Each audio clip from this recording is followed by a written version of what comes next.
बिस्मिल्लाहिर्रहमानिर्रहीम। अस्सलामु अलैकुम वरहमतुल्लाहि वबरकातुहू। नाज़रीन किराम, सन 8 हिजरी में एक मार्का पेश आया था जिसको मार्का मूता कहा जाता है। और मूता जो है वो एक ऐसी बस्ती थी जो कि बैतुल मक़दिस और बलका के करीब वाक़ थी। और मार्का मूता पेश आने की वजह ये थी कि नबी करीम अलैहिस्सलातु वस्सलाम ने एक अपने क़ासिद को हारिस बिन उमैर अज़दी रज़ी अल्लाह ताला अन्हु को हाकिम बुसरा की तरफ रवाना किया था ख़त दे के। तो जब ये ख़त लेके जो है वो हाकिम बुसरा की तरफ जा रहे थे तो रोम का एक जो गवर्नर था, रोम के एक इलाके का गवर्नर शुरहबील बिन अमर गस्सानी, उसने जो है वो हज़रत हारिस बिन उमैर अज़दी रज़ी अल्लाह ताला अन्हु को गिरफ़्तार कर लिया और गिरफ़्तार करने के बाद उनकी गर्दन मार दी, उनको शहीद कर दिया, उनको कत्ल कर दिया। तो जब ये वाक़या हो गया तो अल्लाह के नबी अलैहिस्सलातु वस्सलाम को इत्तला मिली तो अल्लाह के रसूल अलैहिस्सलातु वस्सलाम ने इस बात का जो है वो बहुत बुरा मनाया। आप अलैहिस्सलातु वस्सलाम को इस बात का बड़ा ही रंज हुआ और अल्लाह के रसूल अलैहिस्सलातु वस्सलाम ने सहाबा इकराम को इस हरकत का जवाब देने के लिए और कैसर रूम को जो है वो उसका सामना करने के लिए लश्कर को तैयारी का हुक्म दिया। सहाबा इकराम ने तैयारी शुरू की और इस तरह कुछ ही अरसे में 3000 का एक लश्कर तैयार हो गया। अल्लाह के रसूल अलैहिस्सलातु वस्सलाम ने जब इस लश्कर को रवाना करने का इरादा फरमाया तो अल्लाह के रसूल ने फरमाया कि तुम्हारे लश्कर की कमान जो होगी वो हज़रत ज़ैद बिन हारिसा रज़ी अल्लाह ताला अन्हु के हाथ में होगी।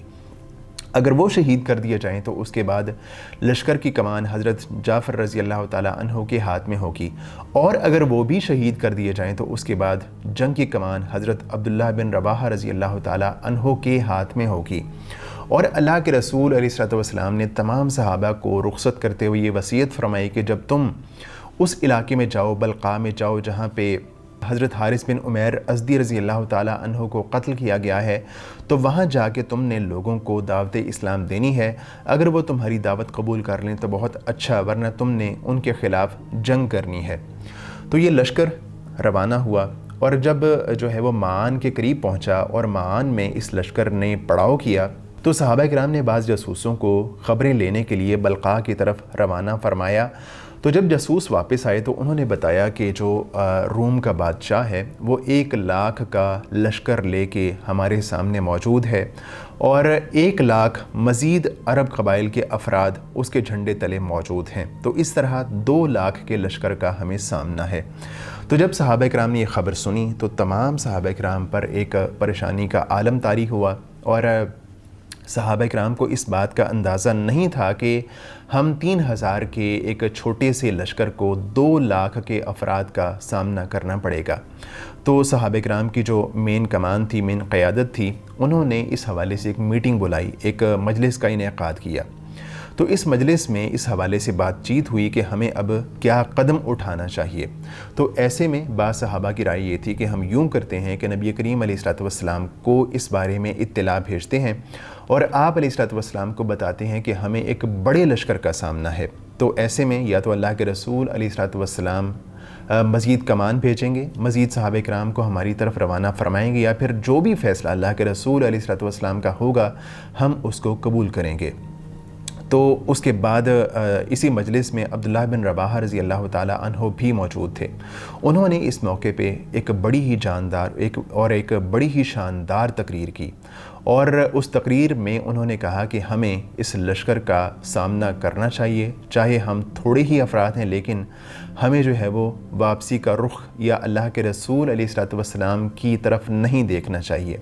तो उनकी एक जानदार तकरीर के बाद फ़ैसला हो गया कि हमने कल दुश्मन का सामना करना है। तो उसके बाद जब ये छोटा सा लश्कर 3000 अफराद का लश्कर 2 लाख के सामने आया तो ये एक बड़ी ही अजीब व गरीब सूरत हाल थी। तो मुसलमानों ने बहुत ही बहादुरी के साथ उनका मुकाबला किया। सबसे पहले इस्लामी लश्कर के जिनकी कमान, इस्लामी लश्कर की कमान जिनके हाथ में थी हज़रत ज़ैद बिन हारिसा रज़ी अल्लाह ताला अन्हु, वो बड़ी ही बहादुरी के साथ लड़ते हुए जाम शहादत नोश कर गए। उसके बाद जो जंग का झंडा था उसको हज़रत जाफ़र रज़ी अल्लाह ताला अन्हु ने थाम लिया और उन्होंने भी बड़ी बेजिगरी के साथ कुफ़ार का मुकाबला किया और मुकाबला करते करते उनका एक बाजू कट गया। तो उन्होंने झंडे को अपने बाएं हाथ से थाम लिया اور جب بایاں ہاتھ بھی کاٹ دیا گیا تو انہوں نے اپنے گھٹنوں کے بل بیٹھ کے اور اپنی آغوش کے ذریعے جھنڈے کو تھام لیا اور جھنڈے کو بلند رکھا۔ اس کے بعد حضرت جعفر رضی اللہ تعالیٰ عنہ پر تابڑ توڑ حملے کیے گئے اور ان کا جو ہے وہ جسم 2 حصوں میں تقسیم کر دیا گیا۔ تو جب حضرت جعفر رضی اللہ تعالیٰ عنہ بھی شہید ہو گئے تو اس کے بعد جنگ کا جھنڈا حضرت عبداللہ بن رواحہ رضی اللہ تعالیٰ عنہ نے تھاما اور کفار کے لشکر کا سامنا کیا۔ جب وہ بھی شہید کر دیے گئے تو اس کے بعد جنگ کا جو جھنڈا تھا وہ حضرت خالد بن ولید رضی اللہ تعالیٰ عنہ کے ہاتھ میں آیا اور انہوں نے پوری کمان اپنے ہاتھ میں لے لی۔ تو جب یہ سارا معرکہ جاری تھا اور حضرت خالد بن ولید رضی اللہ تعالیٰ عنہ کے ہاتھ میں جنگ کی کمان آ چکی تھی تو اس بات کی اطلاع اللہ تعالیٰ نے وحی کے ذریعے سے اللہ کے رسول علیہ الصلوۃ والسلام کو بھی پہنچا دی۔ تو اللہ کے رسول علیہ الصلوۃ والسلام نے مدینہ منورہ میں جو لوگ موجود تھے ان کے سامنے کہا کہ جنگ ہوئی، کفار کا مقابلہ کیا مسلمانوں نے، اور سب سے پہلے حضرت زید بن حارثہ رضی اللہ تعالیٰ عنہ شہید کر دیے گئے۔ تو اس کے بعد جھنڈا لیا حضرت جعفر طیار رضی اللہ تعالیٰ عنہ نے، جب وہ شہید کر دیے گئے تو اس کے بعد جھنڈا لیا عبداللہ بن رواحہ رضی اللہ تعالیٰ عنہ نے، اور جب وہ شہید کر دیے گئے تو جھنڈا اللہ کی ایک تلوار کے ہاتھ میں آ گیا، یعنی حضرت خالد بن ولید رضی اللہ تعالیٰ عنہ کے ہاتھ میں آ گیا، اور جب جھنڈا ان کے ہاتھ میں آیا تو اللہ تعالیٰ نے مسلمانوں کو فتح عطا فرمائی۔ تو مسلمان بڑی بہادری کے ساتھ کفار کا مقابلہ کر رہے تھے، اور حالت یہ تھی کہ حضرت خالد بن ولید رضی اللہ تعالیٰ عنہ کہتے ہیں کہ اس جنگ میں اس روز غزوہ موتا میں سریہ موتا میں میرے ہاتھ پہ 9 تلواریں ٹوٹیں، اور اس کے بعد میرے پاس صرف ایک بانا میرے ہاتھ پر چپکا رہ گیا۔ تو جب اللہ تعالیٰ نے مسلمانوں کو کفار کے سامنے کیا اور صرف حضرت خالد بن ولید رضی اللہ تعالیٰ عنہ کے ہاتھ پہ 9 تلواریں ٹوٹیں تو آپ اندازہ کر سکتے ہیں کہ مسلمانوں نے کفار کا اس جنگ میں کس قدر نقصان پہنچایا ہوگا۔ تو حضرت خالد بن ولید رضی اللہ تعالیٰ عنہ مسلسل یہ بات سوچ رہے تھے کہ میں کس طرح ایک کامیابی کے ساتھ اپنے لشکر کو ان کفار کے چنگل سے بچا کے کامیابی کے ساتھ واپس اپنے مقام تک حفاظت کے ساتھ پہنچا دوں۔ تو ایسے میں حضرت خالد بن ولید رضی اللہ تعالیٰ عنہ نے یہ اقدام کیا ایک صبح کہ آپ نے جو لشکر کا ایک بائیں سائیڈ والا حصہ تھا اس کو دائیں طرف کر دیا، اور جو دائیں طرف والا حصہ تھا اس کو بائیں طرف کر دیا، جو آگے والا حصہ تھا اس کو بیک سائیڈ پہ کر دیا، اور جو بیک سائیڈ والا حصہ تھا اس کو آگے کر دیا، اور اس طرح پورے لشکر کی پوزیشن بدل دی۔ جب یہ پوزیشن بدل گئی تو کفار نے یہ سمجھا کہ مسلمانوں کو مزید کمک پہنچ گئی ہے اور ان پر ایک ہیبت طاری ہو گئی۔ تو حضرت خالد بن ولید رضی اللہ تعالیٰ عنہ نے اس ٹیکٹک کے ذریعے سے بڑی حفاظت کے ساتھ اپنے جو لشکر تھا مسلمان تھے ان کو حفاظت کے ساتھ واپس جو ہے وہ لوٹانا شروع کیا۔ اور جب مسلمان واپس ہٹ رہے تھے